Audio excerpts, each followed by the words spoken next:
এবং জামাত ইসলামের আমির মহোদয়ের সাথে আমরা কথা বলেছি। উনি যে আশ্বাসগুলো দিয়েছেন সেটাই আমি একটু আবার রিপিট করতে চাই, যেটা উনি জাতির উদ্দেশ্যে বলেছেন। সেটা হলো, যদি মহান সৃষ্টিকর্তা ওনাদেরকে এই দেশ পরিচালনা করার সুযোগ দেন, তাহলে এই বাংলাদেশের শারিয়া ল অর্থাৎ শারিয়া আইন উনি বাস্তবায়ন করবেন না। কোরআন বাদ দিয়ে যদি কেউ হেদায়েত পাওয়ার জন্য দুনিয়ার কোন জায়গায় যায়ও, আল্লাহ নিজে দায়িত্ব নিয়ে তারে আরো খারাপ বানিয়ে দেয়। এখানে আলেম আছে না? আপনি যদি কোরআন বাদ দিয়ে পৃথিবীর কোন জায়গায় ভালো হওয়ার নিয়তেও যান, কোরআন যেহেতু সেখানে নেই, এই জন্য আল্লাহ দায়িত্ব নিয়ে আপনাকে গোমরা বানিয়ে দেয়। বাংলার মুসলমানের এই হাদিস থেকে কি বুঝলেন? কোরআন যেখানে নেই ওখানে গেলে আল্লাহ আপনাকে খারাপ বানাবে, গোমরা বানিয়ে দেবে, পথভ্রষ্ট বানাবে। বিশ্বাস করেন? কতটুকু? 100 ভাগ কতটুকু? আরো জোরে, আরো জোরে, আরো জোরে বলেন।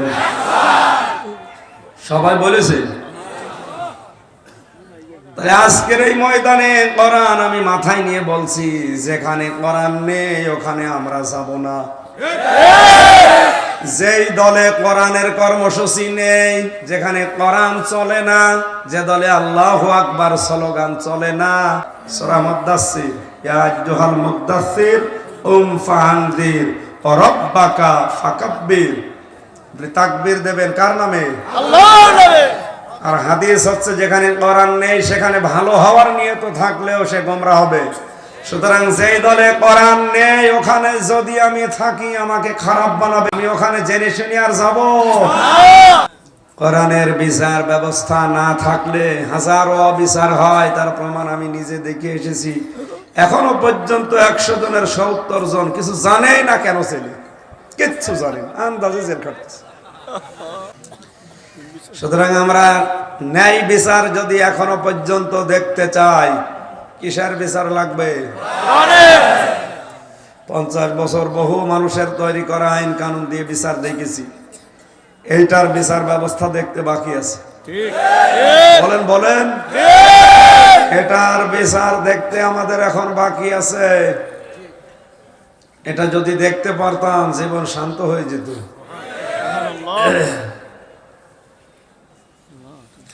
কোরআনে কারিমের বিচার ব্যবস্থা যদি চালু হয়ে যায়, ওই দেশে কোনো মানুষ বেঈমান হয়ে মারা যাওয়ার সম্ভাবনা থাকে না। খলিফাতুল মুসলিমিন হযরত ওমর রাষ্ট্রের দায়িত্ব পালন করে এশার নামাজের পরে কয়েকটা জায়গা ঘুরলেন। গরিব মানুষগুলো তিনি দেখতেছিলেন যে কে কোথায় কি করে। হঠাৎ করে তাকিয়ে দেখলেন খেজুর বাগানের ভেতরে একটা বুড়ি, একটা আধা বয়সী মহিলা পানি পাতিলের ভেতরে দিয়ে জাল দিচ্ছে। পাশে কয়েকটা বাচ্চা হাউমাউ করে কাঁদছে।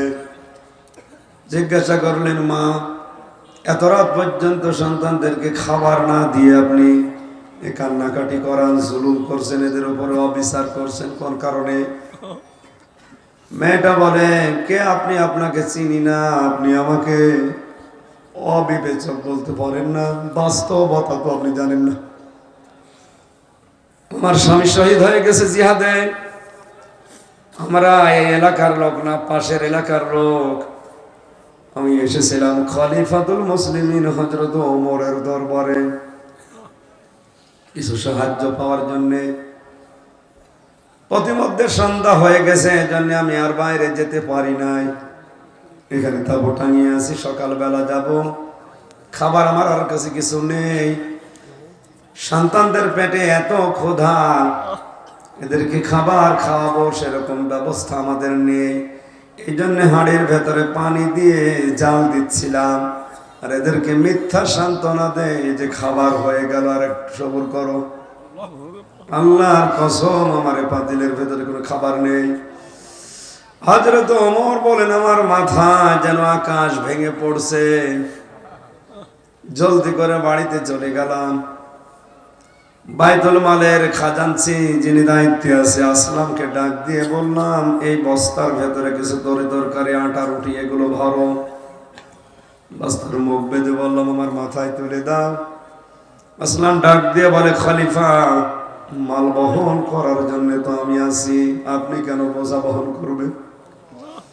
হযরত ওমর চোখের পানি ফেলে দিয়ে বলে, আসলাম যে দৃশ্য দেখে এসেছি, আমার বোঝা আমারে বহন করতে দাও, কিয়ামতে তুমি আমার বোঝা নেবে না। আজ বাংলায় 1628 জন মানুষ দায়িত্বে আছে। এই মানুষগুলো যদি হযরত ওমরের এই সেন্স নিয়ে এই দেশের চেয়ারে বসে, এই আল্লাহর কসম এ দেশে কেউ অভাবী থাকবে না। কারো হতে হতে 50 তলা হয়ে যাচ্ছে, আর কারো নেই নেই করতে করতে গাছতলাও থাকছে না। আটার বস্তা মাথায় নিয়ে হযরতে ওমর ছুটলেন, পেছনে পেছনে হযরতে আসলাম বলে আমি যেতে থাকি। দেখি ওই খেজুর বাগানের ভেতরে প্রবেশ করে হযরত ওমর বস্তাটা খুললেন, নিজের হাতে আটাগুলো খামির করে রুটি তৈরি করে মেয়েটাকে বললেন, আপনি খান, বাচ্চাদেরকে দেন। ওরা যখন খেয়ে আনন্দ করছিল, হযরতে ওমর এবার হাসতেছেন। বুড়ি মহিলা ডাক দিয়ে বলে, কে আপনি? আপনাকে চিনি না, তবে আমার মন বলতেছে এই দেশের দায়িত্বে ওমর যদি না হয়ে আপনি দায়িত্বশীল হতেন, আমাদের কপাল আরো ভালো হয়ে যেত। হযরত ওমর বলে, মা আগামীকাল আপনি ওমরের দরবারে যাবেন, দেখবেন সেখানে আমাকেও পাবেন। আমি চেষ্টা করবো আপনাকে একটু বেশি দেওয়ার। মহিলা যখন সকালে গিয়ে দেখে রাজ দরবারে চেয়ারে হযরত ওমর বসা, মেয়েটা তো ভয়ে চিন্তা করছে, গতকাল রাতে আমি যা ব্যবহার করেছি আপনার সাথে, আপনি আমার মাফ করেন। হযরত ওমর বলে, মা আমার কাছে মাফ চাবেন না, আমি তো আসামি হয়ে গেছি, কিয়ামতে আপনি আমাকে যেন মাফ করে দেন, এখানেই পড়ে যা। এই দায়িত্বটা পালন করছিলেন। এরকম প্রতিদিন রাতে তিনি 2টা-3টা করে কাজ করতেন। গভীর রজনীতে বাড়িতে আসলেন, দেখলেন বারান্দার উপরে একটা লাশ টুকরা করা আছে 12টা। হযরত ওমর চিন্তা করেন, আমার দেশে কোরআন দিয়ে দেশ চলে, আর আমার ঘরের বারান্দায় 12 টুকরা লাশ কে রেখে গেল? একটা মাসুম বাচ্চার লাশ। তদন্ত কমিটি গঠন করলেন। 3 দিন পার হয়ে গেল, হযরত ওমরের ঘুম আসে না। একটা মাসুম বাচ্চা বিনা কারণে হত্যা হয়ে গেল, এজন্য দেশের দায়িত্বশীল তার ঘুম আসে না। এরকম দায়িত্বশীল দরকার। হাজার হাজার মানুষ মরে যায়, আমাদের কোনো টেনশনও আসে না, চিন্তাও আসে না, আর জনমের ঘুম ঘুমায়। 3 দিনের পরে ওনার অবস্থা যখন পেরেশানে একেবারে শেষ, যুবতী মহিলা এসে বলে, খলিফাতুল মুসলিমিন, এই মাসুম বাচ্চাটা আমার নিজের বাচ্চা, ওরে আমি নিজে 12 টুকরা করেছি, শাস্তি যদি দিতে হয় আমারে দেন। হযরত ওমর বিচার শুরু করবেন, হঠাৎ তাকিয়ে দেখেন 4 জন যুবক এসে হাজির। ওরা এসে বলছে, খলিফা বিচার একটু দেরি করে করেন, একটু লেট করেন, এই দোষটা এ মেয়েটার না, দোষ আমাদের। এই মেয়েটা তার বাবাকে নিয়ে একটা নির্জন এলাকায় থাকতো,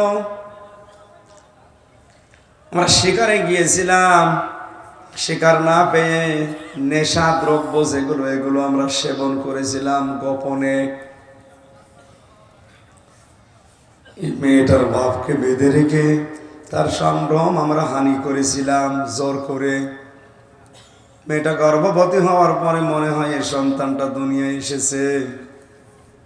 খলিফাতুল মুসলিমিন, শাস্তি যদি দিতে হয় আমাদেরকে দেন, এই মেয়েটার কোনো দোষ নেই। হযরত ওমর বলে, 2 জনেরই শাস্তি হবে, তবে বলো এই 3 দিন কেন তোমরা লেট করলে, আসলে না? যুবকেরা বলে, খলিফা কাজটা করেছিলাম শয়তানের ধোকায়, যৌবনের তাড়নায়, মাতাল অবস্থায়। হুশ যখন ফিরেছে স্বাভাবিক অবস্থায় মনে করলাম যে যদি ধরা না পড়ি বেঁচে যাব। একদিন, 2 দিন, 3 দিন এভাবে পালিয়েছিলাম। আপনি তদন্ত কমিটি গঠন করেছিলেন, আমরা টের পেয়েছি, কিন্তু আমরা আসি না একটা কারণে। মনে করছিলাম বেঁচে যাব, কিন্তু কোরআনে কারিম আমাদেরকে বাঁচতে দিল না। কোরআনে কারিম আমরাও পড়ি, কোরআন আমাদের সামনে সেই আয়াতটা যেন ডাক দেয়, দুনিয়াতে যদি কোনো অপরাধ করার পরে ওটার বিচার না হয়, কিয়ামতের দিন আমার আল্লাহ এটা ডবল করে বিচার করবে। আমরা কোরআনের এই আয়াত বিশ্বাস করি, এই জন্য আমরা জলদি করে চলে এসেছি। না জানি কখন আজরাইল চলে আসে। আমাদের ভেবে ধরে যখন কোরআনে কারিম এই তাড়না জুগিয়েছে, আপনি দয়া করে বিচারটা আমাদের করেন। মেয়েটাও একই কথা বলেছেন, তিনি বিচার করে দিলেন। আমার ঘটনা বলার উদ্দেশ্য না, আমার শিক্ষা দেওয়ার উদ্দেশ্য এই, কোরআন যদি কোনো দেশে থাকে ওই দেশের মানুষকেও কোরআন ঈমান নিয়ে মরার সুযোগ করে দেয়।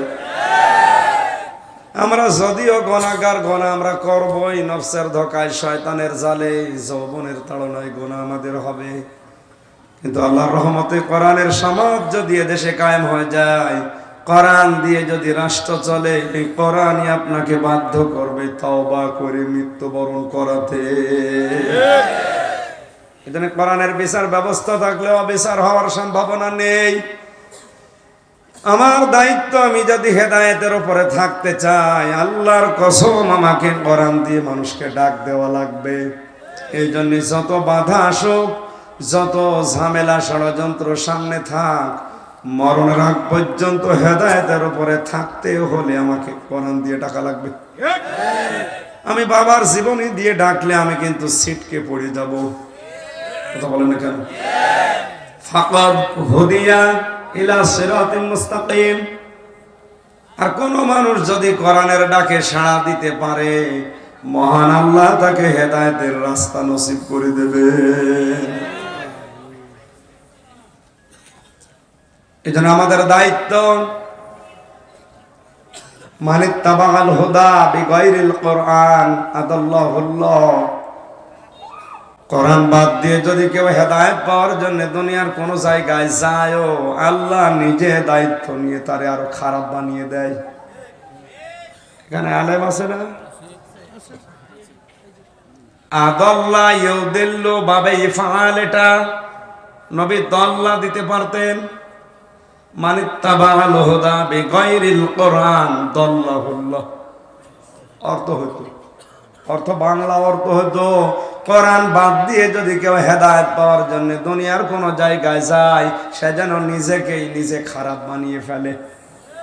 আর আদাল্লাহ শব্দের বাংলা অর্থ দাঁড়িয়েছে, আপনি যদি কোরআন বাদ দিয়ে পৃথিবীর কোন জায়গায় ভালো হওয়ার নিয়তেও যান, কোরআন যেহেতু সেখানে নেই, এই জন্য আল্লাহ দায়িত্ব নিয়ে আপনাকে গোমরা বানিয়ে দেয়। বাংলার মুসলমানের এই হাদিস থেকে কি বুঝলেন? কোরআন যেখানে নেই ওখানে গেলে আল্লাহ আপনাকে খারাপ বানাবে, গোমরা বানিয়ে দেবে, পথভ্রষ্ট বানাবে। বিশ্বাস করেন? কতটুকু? 100 ভাগ কতটুকু? আরো জোরে, আরো জোরে, আরো জোরে বলেন। সবাই বলেছে? তাহলে আজকের এই ময়দানে কোরআন আমি মাথায় নিয়ে বলছি, যেখানে কোরআন নেই ওখানে আমরা যাব না। যেই দলে কোরআনের কর্মসূচি নেই, যেখানে কোরআন চলে না, যে দলে আল্লাহু আকবার স্লোগান চলে না, কারণ আল্লাহু আকবার এটা আল্লাহর স্লোগান। রব্বাকা ফাকাব্বির, হে নবী আপনি তাকবীর দেবেন কার? আল্লাহ। রবের কার? আল্লাহ। আল্লাহু আকবার রবের তাকবীর না মানুষের? আরো জোরে বলেন। আপনি রাজনীতির গন্ধ না খুঁজে কোরআনের এই আয়াত আর হাদিসের দিকে তাকান। সূরা মুদ্দাসসির, ইয়া আইয়ুহাল মুদ্দাসসির ফাআনযির রব্বাকা ফাকাব্বির। আপনি তাকবীর দেবেন কার নামে? আল্লাহর নামে। আর হাদিস হচ্ছে যেখানে কোরআন নেই সেখানে ভালো হওয়ার নিয়ত থাকলেও সে গোমরা হবে। সুতরাং যেই দলে কোরআন নেই ওখানে যদি আমি থাকি আমাকে খারাপ বানাবে, আমি ওখানে জেনে শুনে আর যাব? ওয়াজ তো হয়ে গেছে, আর ওয়াজ করা লাগবে? ওয়াজ করে আপনি মরে যান, আমি এই কথা মানবো না। যে দরবারে কোরআন চলে না, কোরআনের কর্মসূচি নেই, ওই দরবার যদি আমার বাবাও তৈরি করে, ও দরবারে আমি নেই। ওখানে যদি আমি জেনে শুনে থাকি, ভালো হওয়ার নিয়ত আমার আছে, কিন্তু আমারে খারাপ বানাবে কে? আমি নাম ধরে ধরে বলছি, এই সমস্ত জায়গায় কোরআন নেই। লালনের মাজারে আছে, গাছ আছে, বাকি নামগুলো ধরতে পারলাম না। যেখানে কোরআন নেই আপনি মিলাবেন। শত শত বছর ধরে দেশ আল্লাহর ওলিরা চাষ করেছে, ওই সমস্ত পুরাতন আল্লাহর ওলিদের দরবারের দিকেও তাকান। চট্টগ্রামের আব্দুল জব্বার রহমতুল্লাহ আলাইহি বাইতুশ শরফের মরহুম পীর, তার কাছে গেলে মানুষ যে কোরআন তুলে দিত, এই নাও কোরআন শরীফ পড়ো, আল্লাহকে পেয়ে যাবা। কথা বলেন এখন, কারণ আল্লাহকে পাওয়ার জন্য এর চাইতে বড় মাধ্যম আর এখন আর তাদের সন্তান দুনিয়ায় যারাই আমরা আছি, এখন বিভিন্ন দরবারে গেলে আর কোরআন তুলে দেয় না, জিকির দিয়ে দেয়। তাও সে জাতের জিকির না, কি জিকির বলে?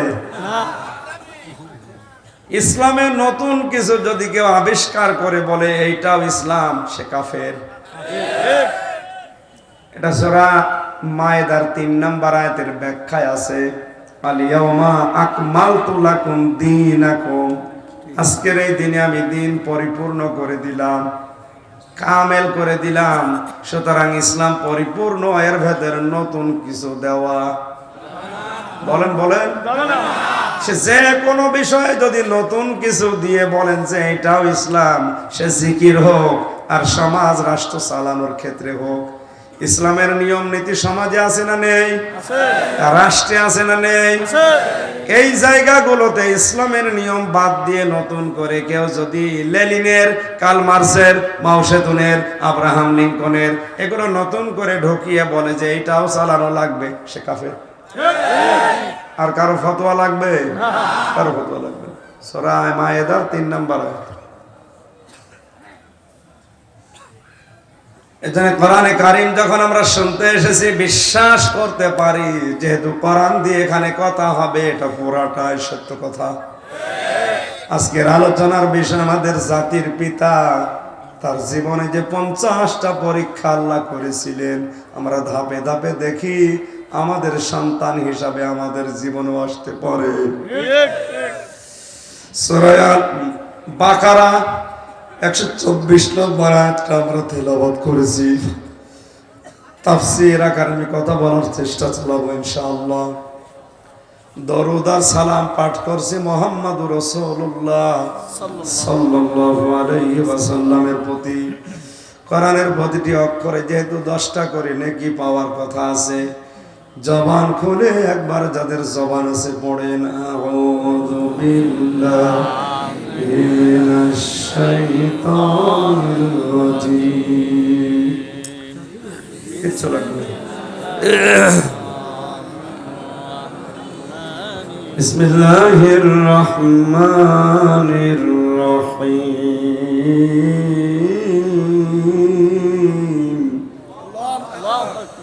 وإذ ابتلى إبراهيم ربه بكلمات فأتمهن। আল্লাহ পাক বলেন, স্মরণ করো ওই সময়ের কথা যখন তোমার রব ইব্রাহিম আলাইহিস সালামকে কয়েকটা বাক্য দ্বারা পরীক্ষা করেছিলেন, তিনি প্রতিটি পরীক্ষায় উত্তীর্ণ হয়েছিলেন। জোরে বলুন সুবহানাল্লাহ। আমরা এমন বাবার সন্তান যে বাবা জীবনে কোনো পরীক্ষায় ফেল করেননি। মিল্লাত আবিকুম ইব্রাহিম হুয়া সাম্মাকুমুল মুসলিমিন। আল্লাহ পাক বলেন, তোমাদের জাতির পিতা হিসাবে আমি ঘোষণা দিয়ে দিলাম ইব্রাহিম আলাইহিস সালামকে। কিয়ামত পর্যন্ত এই লকব আর কেউ নিতে পারবে না। যদি কেউ জোর করে নেয় তাহলে কোরআনের বিরুদ্ধে তার অবস্থান। আপনি জোর করে নিলেও আমার আল্লাহ মানবে না, কারণ একজনকে তিনি ঘোষণা দিয়েছেন, তার নাম ইব্রাহিম। তিনি এমনিতে এটা পাননি, জীবনে 50টা পরীক্ষা দিয়ে পাশ করে এটা পেয়েছেন। আর আমাদের জীবনে কোনো পরীক্ষাই নেই। হুয়া সাম্মাকুমুল মুসলিমিন, তিনি তোমাদের নাম রেখেছেন মুসলমান। এখানে হুয়ার ফাইল দুইটা, হয় আল্লাহ নিজে, নয় আমাদের পিতা ইব্রাহিম। এখান থেকে একটা মাসলা বের হয়, আলেম যদি থাকেন আমি বলছি, বাবা যেহেতু আমাদের ইব্রাহিম নবী আলাইহিস সালাম, তিনি আমাদের নাম মুসলিম রেখেছেন। কথা বলেন এখন। আমরাও যারা নতুন করে বাবা হব সন্তানের, আমাদের যে 4টা দায়িত্ব আছে বাবা হিসাবে, তার 1 নম্বরে আমাদেরও সন্তানের নাম রাখা লাগবে। আমাদের পিতা নাম রেখেছেন কি সুন্দর নাম, মুসলিম, আত্মসমর্পণকারী। কথা বলেন এখন। আমাদেরও তার সন্তান হিসাবে সন্তানদের নাম এমন ভাবে রাখা লাগবে যেই নামের অর্থের ভেতরে আল্লাহর বিধানের সামনে মাথা নত করা থাকে। এমন নাম রেখে দিয়েছে, আল্লাহ রসুলের কোনো গন্ধ নেই। বল্টু, এখানে বল্টু নামে কেউ আছে? নাম পাল্টিয়ে ফেল। হাসির খোরাকি আমি দেয়নি, যদিও হাসির জন্য আপনারা হাসতেছেন। এখানে একটা শিক্ষা আছে, ভালো করে মনে রাখবেন। কিয়ামতের দিন কিন্তু আপনার বাবার নাম ধরে আল্লাহ আপনাকে ডাকবে। কি কথা বলেন এখন? উদউহুম লিআবাইহিম, তোমাদেরকে ডাকা হবে কিয়ামতে তোমাদের বাবার নাম ধরে। অনেক মানুষকে দেখা যায় বিভিন্ন পোস্টারে, বইয়ের ভেতরে স্বামীর নাম জুড়ে দিয়েছে। আমার ম্যাডামের নাম মনে করেন তামান্না, আমার নাম আমির হামজা, তামান্না হামজা বা তানিয়া হামজা লিখে দিচ্ছে। না, এটা জায়েজ হবে না, কারণ আমি তার জীবনে আজ আছি, কাল নাও থাকতে পারি। কথা বলেন এখানে। আর যদি আজকেই তালাক হয়ে যায়, ওর সাথে দেখা করা পর্যন্ত আমার আরো জোরে আমার সাথে আমার মেয়ে মাওয়া, মাওয়ার নাম আমার সাথে যোগ করা লাগবে, মাওয়া বিনতে হামজা। কথা বলেন এখানে। আপনারা এই মাসলাটা সংশোধন করে নেবেন। কুষ্টিয়াতে একজন আছে, আন্দাজে রেখেছে তানিয়া আমির, বাবার নাম আমির, মেয়ের নাম তানিয়া। ব্যারিস্টার তানিয়া আমির নাম শুনেন? কত শিক্ষিত ব্যারিস্টার, অথচ নিজের নামটা কিভাবে লিখতে হয়। স্বামী আছে, স্বামীর নাম জোড়ে না, বাবার নাম জুড়ে দিচ্ছে। না, আপনারা কি ভুল বুঝলেন? ঠিক আছে, স্বামীর নামটা জুড়ে দিলে হয়তো কালকে স্বামী তালাক দিয়ে দিত, ওর সাথে সম্পর্ক কাট। তালাক দিলে ওর সাথে আর দেখা করাও জায়েজ আছে? কথা বলা সব শেষ। যারা এভাবে রাখেন আর স্বামীর নামের সাথে জুড়ে দেওয়া, এটা দেবেন না, বাবার নামের সাথে জুড়ে রাখবেন। বাবার দায়িত্ব 4টার ভেতরে প্রথমেই তার অর্থবোধক একটা নাম দেবেন, যে নামের ভেতরে পাওয়া যায় যে আল্লাহর বিধান শুনলেই সে যেন মাথা নত করে। বাবা আমাদের নাম দিয়েছেন মুসলিম। কথা বলি, আমরা আল্লাহর বিধানের সামনে মাথা নত করি, আত্মসমর্পণ করি। মনে রাখেন, দুনিয়ায় যদি একবার কোনো নাম পড়ে যায়, মরণের আগ পর্যন্ত কিন্তু নাম আর মোছে না। কারণ নাম যদি হয়ে যায় তেলামিয়া মনে করেন, কিয়ামতের আগে তেলা আর কাটবে না।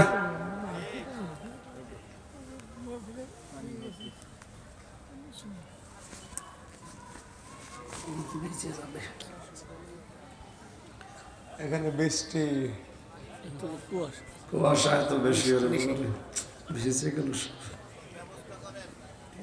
না ঠিক আছে চাদরটা দিলে দিন না